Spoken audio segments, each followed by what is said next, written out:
Doctor CN. Manjunath ಅವರು ಕೆಲ ದಿನಗಳ ಹಿಂದಷ್ಟೇ ಜಯದೇವ ಆಸ್ಪತ್ರೆಯ ನಿರ್ದೇಶಕ ಸ್ಥಾನದಿಂದ ನಿವೃತ್ತಿಯನ್ನು ಹೊಂದಿದ್ರು. ಈಗ ಅವರ ಹೆಗಲಿಗೆ ಮತ್ತೊಂದು ಮಹತ್ವದ ಜವಾಬ್ದಾರಿಯನ್ನು ಹೊರಿಸಲಿಕ್ಕೆ ಸಿದ್ಧತೆಯಾಗಿದೆಯಂತೆ. ಏನದು? ಬನ್ನಿ ನೋಡ್ಕೊಂಡು ಬರೋಣ. ಜಯದೇವ ಆಸ್ಪತ್ರೆ ನಿರ್ದೇಶಕ ಸ್ಥಾನದಿಂದ ಡಾಕ್ಟರ್ ಮಂಜುನಾಥ್ ನಿವೃತ್ತಿ. ಕಳೆದ ತಿಂಗಳಷ್ಟೇ ಪ್ರತಿಷ್ಠಿತ ಜಯದೇವ ಆಸ್ಪತ್ರೆಯ ತಮ್ಮ ಸುದೀರ್ಘ 16 ವರ್ಷಗಳ ಸೇವೆಯಿಂದ ನಿವೃತ್ತಿಯಾಗಿದ್ದ ಡಾಕ್ಟರ್ ಸಿ.ಎನ್. ಮಂಜುನಾಥ್ ರವರಿಗೆ ಮತ್ತೊಂದು ಮಹತ್ತರ ಜವಾಬ್ದಾರಿ ತೆಗೆದುಕೊಳ್ಳುವಂತೆ ಒತ್ತಡ ಹೆಚ್ಚಾಗಿದ್ದು, ಪ್ರತಿಷ್ಠಿತ ಆಸ್ಪತ್ರೆಗಳ ಒಕ್ಕೂಟ ಸಂಪೂರ್ಣ ಜವಾಬ್ದಾರಿ ತೆಗೆದುಕೊಳ್ಳುವಂತೆ ಒಕ್ಕೊರಲ ಕೂಗು ಕೇಳಿಬಂದಿದೆ. ರಾಜ್ಯದ ಪ್ರತಿಷ್ಠಿತ ಆಸ್ಪತ್ರೆಗಳಲ್ಲಿ ಒಂದಾದ ಕಿಮ್ಸ್ ಆಸ್ಪತ್ರೆ ಮತ್ತು ಒಕ್ಕಲಿಗರ ಸಂಘದ ಪ್ರತಿಷ್ಠಿತ ವೈದ್ಯಕೀಯ ಮಹಾವಿದ್ಯಾಲಯಗಳ ಮೇಲುಸ್ತುವಾರಿ ತೆಗೆದುಕೊಳ್ಳುವಂತೆ ಒಕ್ಕಲಿಗರ ಸಂಘದ ಡಾಕ್ಟರ್ ಸಿ.ಎನ್. ಮಂಜುನಾಥ್ರಿಗೆ ಮನವಿಯನ್ನ ಮಾಡಲಾಗಿದೆ. ಕಿಮ್ಸ್ ಆಸ್ಪತ್ರೆ ಹಾಗೂ ಒಕ್ಕಲಿಗರ ಸಂಘದ ಪ್ರತಿಷ್ಠಿತ ವೈದ್ಯಕೀಯ ಮಹಾವಿದ್ಯಾಲಯಗಳ ಮೇಲುಸ್ತುವಾರಿ ತೆಗೆದುಕೊಳ್ಳುವಂತೆ ಒಕ್ಕಲಿಗರ ಸಂಘ ಡಾಕ್ಟರ್ ಸಿ.ಎನ್. ಮಂಜುನಾಥ್ರಿಗೆ ಮನವಿಯನ್ನ ಮಾಡಿದೆ. ಈ ಸಂಬಂಧ ಜನವರಿ 31ನೇ ತಾರೀಕು ಸಭೆ ಮಾಡಿದ್ದ ಸಂಘ ತನ್ನ ಕಾರ್ಯಕಾರಿ ಸಮಿತಿಯ ಸದಸ್ಯರ ಸಭೆಯಲ್ಲಿ 35 ನಿರ್ದೇಶಕರ ಒಮ್ಮತದ ನಿರ್ಧಾರದೊಂದಿಗೆ ಮಂಜುನಾಥ್ರನ್ನ ಉಸ್ತುವಾರಿಯಾಗಿ ನೇಮಕ ಮಾಡೋಕೆ ಒಪ್ಪಿಗೆ ಸೂಚಿಸಿದೆ. ಈ ಬೆನ್ನಲ್ಲೇ ಒಕ್ಕಲಿಗರ ಸಂಘ ಕೂಡ ಅಧ್ಯಕ್ಷರ ನೇತೃತ್ವದಲ್ಲಿ ಡಾಕ್ಟರ್ ಮಂಜುನಾಥ್ಗೆ ಮನವಿ ಸಲ್ಲಿಸಿದೆ.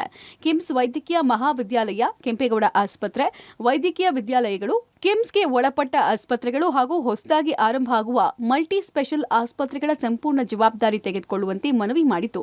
ಮಂಜುನಾಥ್ ರವರು ಕೂಡ ಪೂರಕವಾಗಿ ಸ್ಪಂದಿಸಿದ್ದಾರೆ ಅಂತ ಸಂಘದ ಅಧ್ಯಕ್ಷ ಹನುಮಂತರಾಯಪ್ಪ ತಿಳಿಸಿದ್ದಾರೆ. ಮಂಜುನಾಥ್ ಅವರು ನಿವೃತ್ತಿ ನಂತರ ನಮ್ಮ ರಾಜ್ಯ ಒಕ್ಕಲಿಗರ ಸಂಘದ ವೈದ್ಯಕೀಯ ಕಾಲೇಜ್ ಇರ್ಬೋದು, ಕಿಮ್ಸ್ ಆಸ್ಪತ್ರೆ ಇರ್ಬೋದು, ಎಲ್ಲರ ಮೇಲ್ವಿಚಾರಣೆ ಅವ್ರಿಗೆ ಕೊಡಬೇಕು ಅಂತ ನಾವು ಆಡಳಿತ ಮಂಡಳಿ ತೀರ್ಮಾನ ಮಾಡಿ ಇವತ್ತು ಮನವಿಯನ್ನು ಕೂಡ ಕೊಟ್ಟಿದ್ವಿ. ಅವರ ಮನವಿಗೆ ಸ್ಪಂದಿಸಿದ್ದಾರೆ. ನಮ್ಮ ಮನವಿಯನ್ನು ಅವರು ಸ್ವೀಕರಿಸ್ತಾರೆ ಅಂತ ನಾವು ನಂಬಿದ್ವಿ. ಈ ಬಗ್ಗೆ ಡಾಕ್ಟರ್ ಸಿ.ಎನ್. ಮಂಜುನಾಥ್ ಕೂಡ ಪ್ರತಿಕ್ರಿಯೆ ಕೊಟ್ಟಿದ್ದು, ಈ ಸಂಬಂಧ ಸಂಘ ಈಗಾಗಲೇ ಮನವಿ ಮಾಡಿದೆ. ಆದರೆ ಸದ್ಯ ನಾನು ಸಲಹೆಗಾರನಾಗಿ ಇರ್ತೀನಿ ಅಂತ ತಿಳಿಸಿದ್ದೀನಿ. ಆದರೆ ಈ ಜವಾಬ್ದಾರಿ ತೆಗೆದುಕೊಳ್ಳುವ ಸಂಬಂಧ ನಿರ್ಧಾರ ಮಾಡೋಕೆ ಸಮಯಾವಕಾಶವನ್ನ ಕೇಳಿದ್ದೀನಿ. ಯೋಚಿಸಿ ನಿರ್ಧಾರ ಮಾಡುವುದಾಗಿ ತಿಳಿಸಿದ್ದಾರೆ.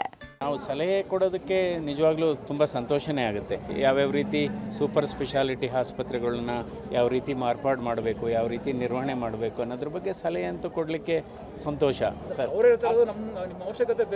ಎಲ್ಲ ನೋಡೋಣ, ಅದನ್ನು ನಾನು ಇನ್ನೂ ತೀರ್ಮಾನ ಮಾಡಬೇಕು. ಏಕೆಂದರೆ ಇದು ಬೆಂಗಳೂರಿನ ಹೃದಯ ಭಾಗದಲ್ಲಿ ಇರತಕ್ಕಂಥ ಒಂದು ಪ್ರತಿಷ್ಠಿತ ಸಂಸ್ಥೆಯಾಗಿದೆ.